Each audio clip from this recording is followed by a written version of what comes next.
New scale digital के मंच पर आपका स्वागत है। आज प्रसंगवश में वरिष्ठ पत्रकार रमेश शर्मा चर्चा करेंगे। राजस्थान के बाद अब मध्य प्रदेश में भी पुलिस अलर्ट मोड पर।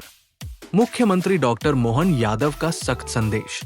पुलिस अधिकारी सिर्फ दफ्तर में नहीं, सड़कों पर भी दिखें, जनता के बीच जाकर उनकी समस्याएं सुने और अपराधियों को किसी भी हाल में बख्शा न जाए। ये है न्यू स्केल डिजिटल, जहां हर प्रसंग वश में सच्चाई और गहराई से होती है चर्चा। कांग्रेस में हम बात करेंगे राजस्थान के बाद में मध्य प्रदेश में भी पुलिस की सतर्कता की। बात करते हैं शुरू। हमारे प्रसंगवश के कार्यक्रम में मैंने आपको बताया था कि राजस्थान पुलिस में डीजीपी के निर्देशानुसार आईजी महानिरीक्षक पुलिस कानून व्यवस्था अनिल टांग ने एक निर्देश जारी किया था, जिसके तहत प्रत्येक पुलिस कमिश्नर, आईजी, एसपी आदि को शाम को 6 से 9 बजे तक पैदल गश्त करने के निर्देश जारी किए थे। उसी तरह से अब मध्य प्रदेश के मुख्यमंत्री डॉक्टर मोहन यादव ने भी अपने गृह विभाग की बैठक ली, जिसमें अधिकारियों को निर्देश दिए कि बजाय शाम को अपने कार्यालयों में बैठने के सड़कों पर उतरें, पैदल घूमें, लोगों के बीच में जाएं। देखिए किस प्रकार से उन्होंने सख्ती से निर्देश दिया।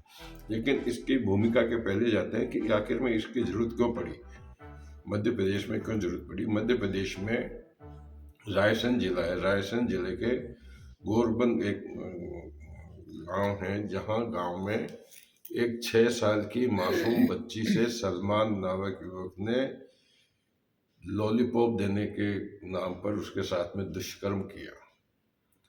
उसको सड़क पर घूमते हुए देखा, लॉलीपॉप का उसको प्रलोभन दिया, जंगल में ले जा करके उसके साथ में दुष्कर्म किया।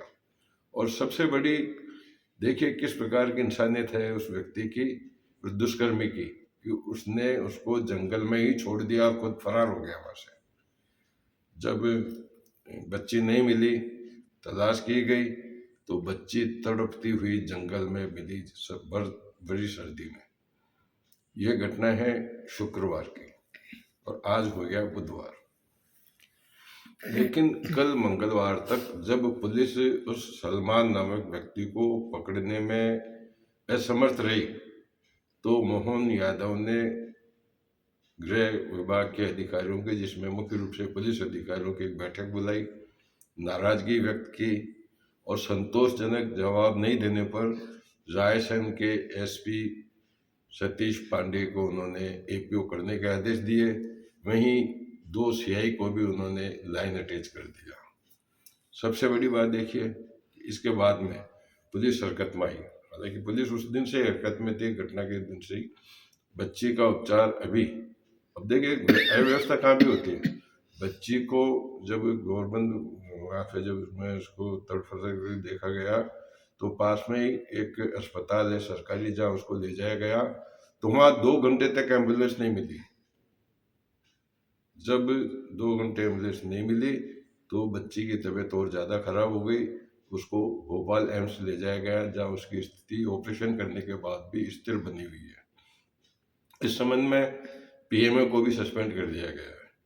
खैर ये तो प्रशासनिक कार्रवाई होती है, लेकिन शो को नोटिस दिए जाते हैं, वापस नौकरी पर आ भी जाते हैं, कोई बड़ी बात नहीं है। एसपी साहब को भी भले ही उन्होंने एपीओ कर दिया, लेकिन वो फिर भी एसपी ही रहेंगे।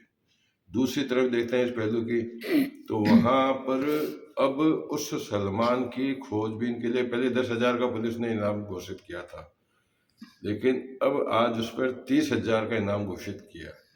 और आप ताज्जुब करेंगे कि दुष्कर्मी इतना मतलब जो है होशियार है कि पुलिस की पकड़ में नहीं आ रहा है। 20 टीमें, जिसमें एक टीम के अंदर 15 पुलिसकर्मी अधिकारियों सहित है, 20 टीमें उसको ढूंढने के लिए लगी हुई है, लेकिन उसका कहीं भी पता नहीं चल रहा है। तो अब इस बात को लेकर के ये भी सवाल उठता है, जब करोड़ों रुपए लगा करके और जगह जगह सीसीटीवी कैमरे फिट किए जाते हैं, तो क्या सीसीटीवी कैमरे में कहीं नजर नहीं आ रहा? वो दुष्कर्मी कहीं नजर तो आ रहा होगा ना, या नहीं आ रहा तो क्यों नहीं आ रहा? फिर तो सीसीटीवी कैमरे की जरूरत ही क्या है? खैर वो भी मुद्दा अलग है।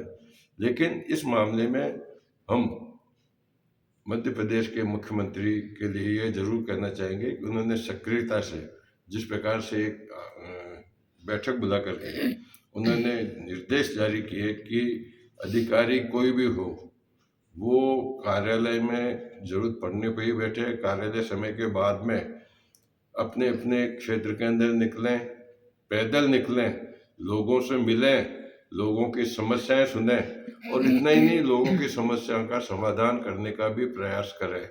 तो कुल मिलाकर के कहने की गर्ज ये है कि मध्य प्रदेश की, राजस्थान की तर्ज पर मध्य प्रदेश ने बहुत बड़ा निर्णय लिया है। अब बात करते हैं कि अब पूरे हिंदुस्तान 3 राज्यों के डीजीपी की एक बैठक होने वाली है छत्तीसगढ़ में, रायपुर में 28 नवंबर से 3 दिन के लिए, जिसमें क्योंकि सीमा क्षेत्रीय प्रदेश हैं मध्य प्रदेश, राजस्थान, छत्तीसगढ़, तो इनके लिए जो एक डीजीपी की सारी बैठक हो रही है, जिसके अंदर इसी संबंध में कुछ नए निर्णय भी लिए जाएंगे। तो कुल मिलाकर के आज के प्रसंग को यही विराम देते हैं। लेकिन इसमें हमें यह भी ध्यान देना चाहिए कि हमारे बच्चों को सड़क पर घूमते हुए नहीं छोड़ें। अगर छोड़ भी रहे हैं तो किसी के भरोसे छोड़ें। 5 बच्चे एक साथ हैं तो परिवार का या आसपास का कोई सदस्य उनकी निगरानी के लिए आसपास में रहे। संदिग्ध व्यक्ति कोई दिखता है तो उस पर बिना किसी संकोच के उससे पूछताछ करनी चाहिए, भैया आप यहाँ क्यों आए हैं, क्यों खड़े हैं यहाँ पर। तो इस तरह से अपने को भी सावधान रहने की जरूरत है। कुल मिलाकर के आज के प्रसंग को विराम देते हैं। कल फिर किसी प्रसंग के साथ मैं आपके सामने उपस्थित होऊंगा। तब तक के लिए नमस्कार।